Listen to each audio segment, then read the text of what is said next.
Welcome to the Mike Litton Experience Podcast. Mike has over 31 years experience in real estate, finance, and investing. He's passionate about being a father, a teacher, a realtor, an investor, and a leader. Everyone has a story, and our passion is to help them tell it. And now, introducing the host of the Mike Litton Experience, Mike Litton. So what can you expect from the Mike Litton Experience? You can expect stories that will inspire, motivate, advice that will sharpen your focus, and expert information on real estate, finance, and market conditions. Katie Dunn and Kat Weaver, thank you so much for being our guest on the Mike Litton Experience. Like we talked about before we hit record, everybody has a story, and our passion is to help them tell it. So with your permission, we're going to start with you, Katie, and go from where you were born up until today, right? And then we're going to do the same thing with you, Kat. Is that okay? Sounds great. Thanks for being here, you guys. I'm super excited about what we're going to talk about at the end of this, which is a program that you guys have called Grant Power. And I'm super excited to talk about how innovative you guys are and the value that you're bringing to companies, especially new companies, right? So, Katie, let's start with you. Where were you born? I was born outside of Chicago, Illinois. Did you In grow up Evanston. outside of Chicago? I lived there until I was 4 and then grew up in Minneapolis, Wow. which is very near and dear to my heart. Oh, Yes, that's lots of cool. lakes. Yeah. Where are you Yep. located now? I'm now in East Hampton, New York, which is where I live is very much like Minnesota, believe it or not, with Really? lots of trees and waters and water and woods and bugs and little critters and animals and all that. Yeah. Yeah, you grew up I've in the state of recreated it 10,000 lakes, right? Yes. That's Minneapolis cool. is, Minnesota's 10,000 lakes. And yeah, I recreated it on the East Coast. Oh, that's awesome. So what was your favorite thing about growing up there? Oh, I guess when I was a kid, I loved skiing. I loved being outdoors. We had extreme, beautiful weather in the winter and in the summer, albeit a little bit cold. But I think if you ask me as an adult, it's the people. I am still best friends to this day with my friends from high school. I have one text thread with the girls and one text thread with the boys. And we are all still super, super close. People live all over the world now. And it's very, very special. Isn't it amazing how that works? Everybody grows up together, graduates from high school, and they go poof, right? Yep. And all of a sudden they're in Afghanistan and all these different, right? And you're like, what in the world? Actually, one of my friends is in Kazakhstan right there now. You go. So that's, so it's exactly. Crazy, man. It's crazy. So we started this podcast less than 10 months ago. You guys are episode 206. Okay. Okay. Wow. We've had over 355,000 listens to our podcast, over 180,000 downloads, and we're in 41 countries worldwide. Tell me that's not crazy. Yeah, right? It's great.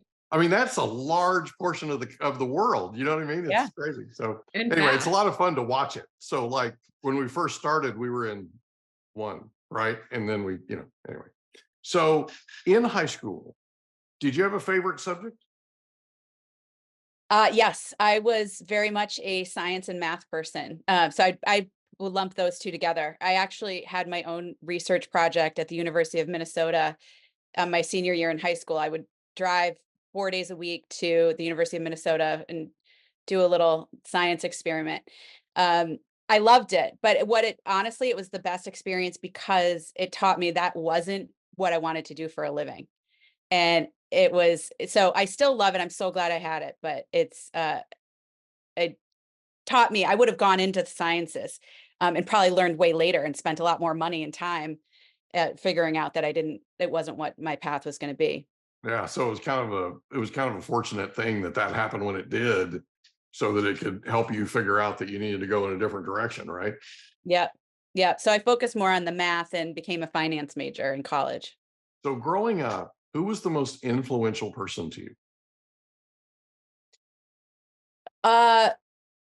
This is probably very cliche, and I'm sure a lot of people say this, but my dad is a huge influence, as is my mom. But my dad, eh, he grew up in a family he had three brothers and one sister, very male dominated household. But he set the example and set the bar for how men support women for me for the rest of my life. He taught my sister and I the importance of managing our own money and understanding the power of money and how we should invest and earn. He taught me the value of work and hard work and what that means. My sister and I were stuffing envelopes at his company when we were 12 years old, stuffing flyers for his company. So a lot of things like that, the way he treats my mom, the way he treats the community that he's a part of, the family, everything. He's huge. And my mom is just as awesome, for the record, but it's if I had to pick one, I'll talk about my dad. For the record, we're taping the week of Father's Day. Yes. So yeah, it's appropriate, right? Yeah. So what did your dad do? He was in commercial real estate. He's now retired, but he did everything from manage apartment buildings to develop huge shopping centers to running corporate real estate for a large bank based in Chicago. So he really did it all. That's cool. So Mhm. you graduate from high school Mhm. and you go on to college. Where do you go to college and why? I went to Notre Dame, which is his alma mater, Oh, there actually. you go. Yes, but it was a perfect fit. I mean, again very lucky with my friends and the relationships I built there. Still, same kind of thing. A lot of text strings from those people as well. And I absolutely loved it. I mean, it was a great experience for me. It was small enough to be accessible, if you will, and large enough to give me every major opportunity I wanted to take advantage of. Gotcha. And the football Saturdays were really fun. Yeah, no kidding, right? Hmm. So you end up with a bachelor's degree in finance, correct? Yes, and What a made you second major in computer what made you application. choose that? It goes back to the numbers thing. I mean, I always thought earlier on that I would study what I liked in college. I didn't necessarily think at the time I needed to study something in order to get a job. But I loved math. I loved numbers. I knew that having the skill of finance in my life would be powerful, Mhm. and it was. I really enjoyed it. I also studied computer applications, which I loved as well. It's None of it is applicable today because the world has changed so immensely, Just but it was discuss. super fun. Yeah, just a scooch. But interestingly, I did really well in that. That really helped my grade point average. The finance I was harder than I found that more difficult and challenging. Gotcha. So at some point, so you graduate from Notre Dame and you decide to go to business school. Not right away. Okay. So talk about that evolution. So you Yeah. you graduate from Notre Dame. Where do you go? I moved to Chicago and I worked in commercial real estate finance. Okay. So having growing up, I worked at the firm that he worked at in the summers and like full time in the summers. And so I knew I wanted to be in real estate. And that firm at the time was a full service real estate firm. So I got to see what a property manager did. I got to see what the construction guys did. I got to see what the accountants did. I got to see what the retail leasing guys did versus the industrial guys. And I say guys for a reason. They were Mhm. mostly men. So Sure. the few women there though were really, really supportive of me and taught me a ton. And I will forever have so much respect for the people that treated me as a young high school girl very, very well and allowed me to listen and talk and learn, and they didn't treat me like a little kid. Right. So I knew at that time that I wanted to go into the financial side of real estate coming out of college, and what that meant I didn't really know. But I ended up with a job at a firm. That my first boss is still. He just celebrated his 90th birthday a couple weeks ago. Still very close with him. He's a wonderful man. I credit him for giving me a great opportunity to learn and be a part of his team. It was great. That's awesome. So at some point you decide to go to business school. Yeah. What precipitates that? Talk about that decision-making process.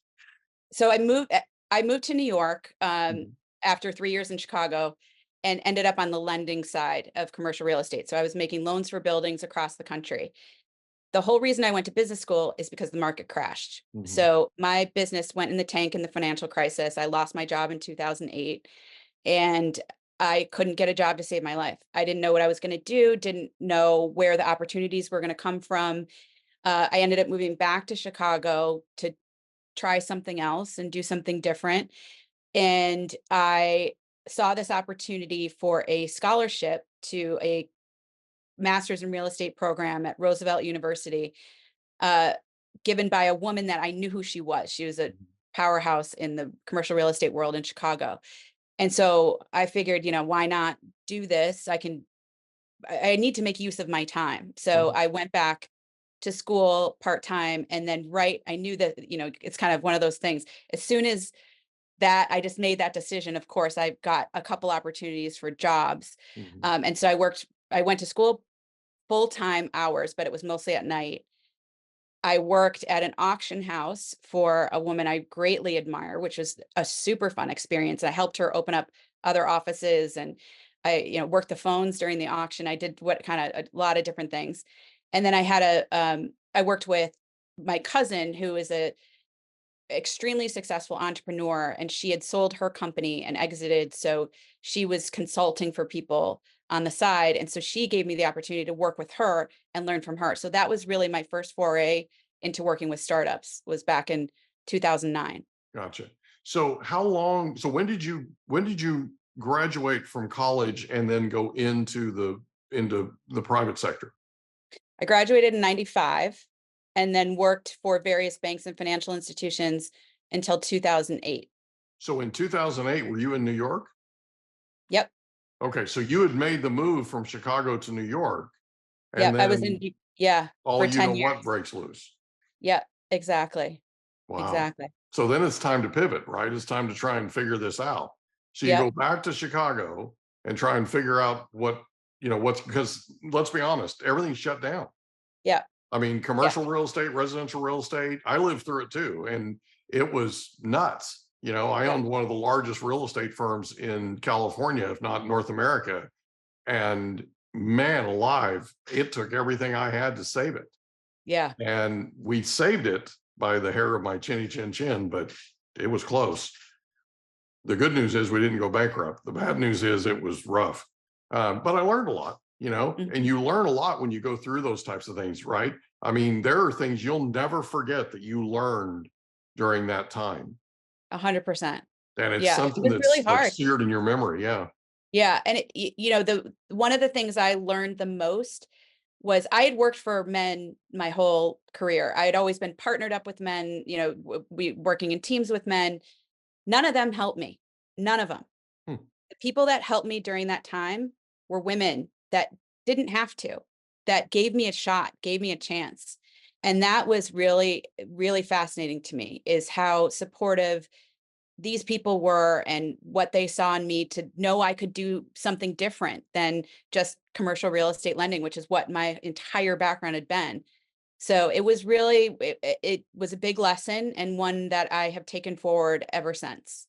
Isn't that fascinating how when things are in their roughest, you find out what people are made of? Mhm. Like it Yep. brings out the truth, right? Yep. I mean, it reveals things that I'll be honest with you, I never knew I would see. I never knew I would learn. And it was like, wow. You know what I Mhm. mean? Because Yep. you find out who you were a paycheck for and you find out who's in it with you for the long haul regardless of the paycheck. And it's like it's amazing how that clarifies things, I guess is the best way to put it. You know what I mean? It's like all of a Absolutely. sudden you see through glasses that aren't as rose colored as they were, I guess. Yeah, it taught me a lot about how much I invested in relationships and I learned that some relationships are meant to be fleeting and serve certain purposes. I don't need to put every ounce of my being and every ounce of my support into those relationships. Right. Like that's what had done in the past, that I really gave my all. I learned I needed to keep some for myself and to focus on what's going to make me happy, successful, feel good about what I'm doing, all of those kinds of things. So it was a great lesson. So you go through the Great Recession, Hmm. you have to pivot, right? I mean, you don't have a choice. All of us did. All of us had to pivot. Yeah. So you pivot and you go into auctions, Hmm. and you're working with a woman, right? Yeah. And you're learning a sort of a whole new aspect of the game, so to speak, right? Of the industry. Yeah. It was a small business. It was, it was really interesting. Yeah. Totally different. It wasn't real estate auctions. Oh, It was like fine art and oh, I furniture. apologize. I thought it Yeah. was, Yeah. I thought you were auctioning off real estate. Nope. I We apologize. did one, we did auction off one thing, and we did it because of my experience. Uh, and never, we learned a lot. Yeah. It was not as successful as we wanted it to be. So we never did it again. So you But were yeah. auctioning fine art? Hmm. Was that Yeah. fine art that basically people were getting rid of because of the recession, or was it? Some of it was that, some of it was just estates that, people have passed away and then they're selling their estates. Oh, gotcha, That's, it's sort of the Sotheby's and Christie's kinds of things on a little bit more regional level. gotcha. Um, so yeah, Oh, yeah, it that's was a lot of cool. fun. Yeah, So that's a whole different industry, right? totally. That's a Hmm. whole. So it's a whole different set of mores and norms and the whole Yep. thing. That's cool. And then I So was working with my cousin too on retail concepts and uh, companies that built things, kind of toys for children. And, we had all these different clients that we worked on a company that had developed a brand in Australia, a really cool surfing brand, and brought that to the US. Like, so all these different things that had nothing to do with I was studying real estate at night yeah, and then doing all these different things during the day. And that was very fun. Very stepping fun. way outside your comfort zone, Yep. right? Yep. And that's where the real learning and growing happens, right? Hmm. When you're out For there sure. outside your comfort zone stretching. I Yeah. mean, that's cool. So you're going to school at night, and you're getting your master's degree in what? I got a master's of science in real estate. Okay. What was the number one thing you learned in graduate school? My favorite class was negotiations. I absolutely loved it. I learned so much in that, just about how to talk to people, how to back up what you're saying, how to look to come to an agreement. I'm a very direct person. I don't like to negotiate. I just want to like put everything on the table and like let's get it done, and just tell everybody everything so that we can come to an agreement. I really want to solve problems and solve them quickly. But that taught me it's that you can't do that. Mhm. You're gonna lose all day long if you do that. So those teachings, the crucial conversations and, books like that, things like that, exercises we did these Harvard Business School study that we acted out throughout the class, and it was really powerful, really great. I still think about things like that all the day, all the time. That's awesome. So you graduate with your master's, right, Mhm. in science, in real estate. Mhm. What happens then? Where do you go then? So interestingly, there was my cousin ended up taking a job, so that our consulting business, we could have continued to do it, or I could have gone to work with her. And then the auction house, I probably could have gone to work there as well. But I had the opportunity to go to London and do internships at some big real estate firms in London, and I took it because I never studied abroad in college, Mhm. and so I kind of used that as my study abroad time, and it was great. It was so much fun, so much What was fun. the Great to number live in one another thing you country. learned abroad? That English people really, like, if you don't have a glass of wine at lunch, you're going to offend them. That was one thing that was one surprising thing. I That's might not want to go to work there. Yeah, I was interviewing when I got there. I had lunch with one of the with a I had a set of for sure one internship, and then another was possible after that. And so I went and met with that woman to discuss the internship. And of course, like, I think it's a horrible, you can't have a glass of wine at lunch in a business meeting. You can't do that. Well, I'm And asleep at she, 2 if I have a glass of wine at lunch. Come yeah, on, man. it's yeah. Well, she told me, Katie, I'm going to tell you this because you need to know this if you're going to be here. Wow. If somebody offers you a glass of wine at lunch, you must take it. You're going to offend people if you don't. So that was a little funny thing, but no, that was really, really fun. It was a great experience to work with, to see kind of the nuances of different things, like learn, there were leases that exist from very, very early days. And in the olden days of jolly old England, you would come together, a landlord and a tenant, and you would write the lease, and then you tear it in half. And then when the lease expired, you'd come back together and put it back together and renegotiate it. I thought that was really fun. That's really That's how it interesting. would show that they had it, because they each had a half. Ooh, that's your evidence. Yep. I Yeah. love Back it. before computers and copy machines and, Right. the Here's your old handwritten. world copy, baby. Yeah. Yep. Right? Yep. That's cool. So, how long are you in London or abroad? How long are you Yeah. over I there? was there. I was there about 6 months, and then I came back to Chicago and was interviewing and doing some consulting work with some people I had met in business school. One of my professors hired me to help her with some projects. I also did a little bit more work at the auction house at that time. And then I ended up in Washington, D.C., working for PwC as a consultant in their public sector financial services group. So PwC is PricewaterhouseCoopers.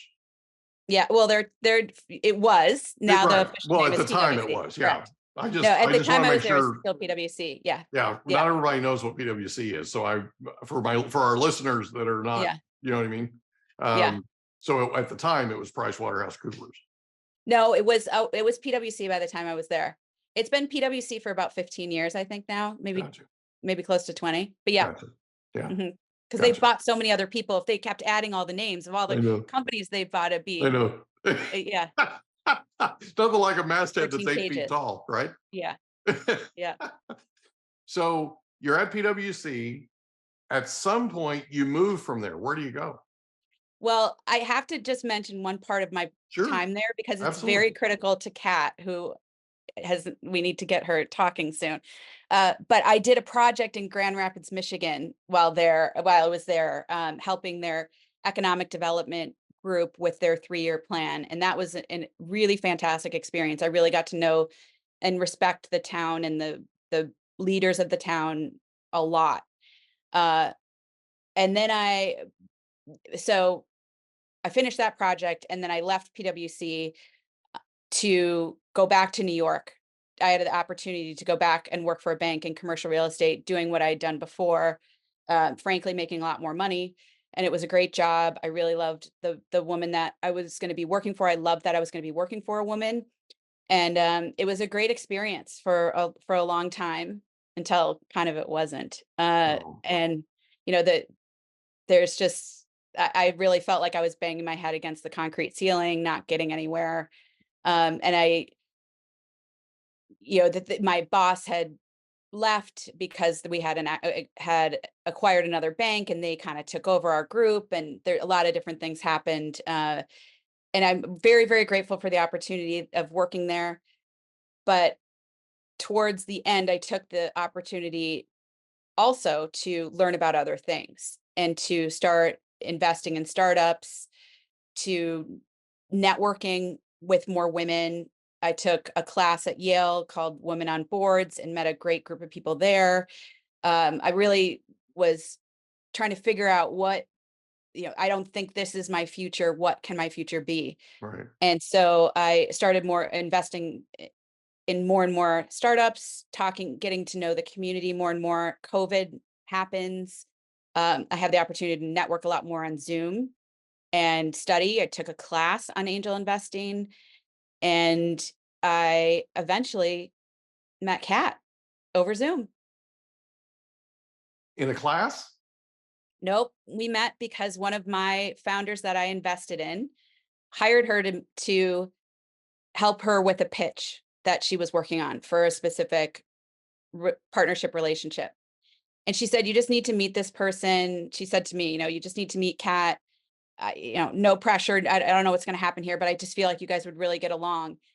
And I looked at her website, Kat's website, because I was sort of like, why am I meeting this person? That this seems odd. And I looked at her website, and in one of her pictures on her website was her in a graduation gown in front of a blue bridge. And the blue bridge is in Grand Rapids, Michigan. And I love Grand Rapids, Michigan. So I said, you know what, I'm going to give her a chance because I think she went to Grand Valley. And, I just knew a lot about it. And so I was really curious to hear her story of Grand Rapids. That was really why I took the call. Wow. That's Mhm. wild. Yeah. So you guys meet and you decide to get into business together. Yeah. Over Zoom. Over Zoom. Yeah, 4 or 5 months later. Yeah, at the time I had been trying to get my company to give me a package to leave. I knew I wasn't adding value in a good way there. They weren't giving me opportunities that were going to make me happy. I had interviewed, frankly, for 3 jobs, the same exact job. It was a leadership position at 3 different banks that I was perfect for in all 3 situations, and every single one went to a man. And I took that as a sign, as that this is not, I gave myself a chance. I would have taken any one of those jobs in a heartbeat and been really thrilled to have them. But it didn't happen. And so I finally got the company to give me a package to leave. And it was right around the time that I met Kat. And that was, we had been talking almost weekly, and I've been referring clients to her. And we just were sharing a lot of what we saw going on in the world of startups. And like she and I like to say, we shared the same brain on a lot of things.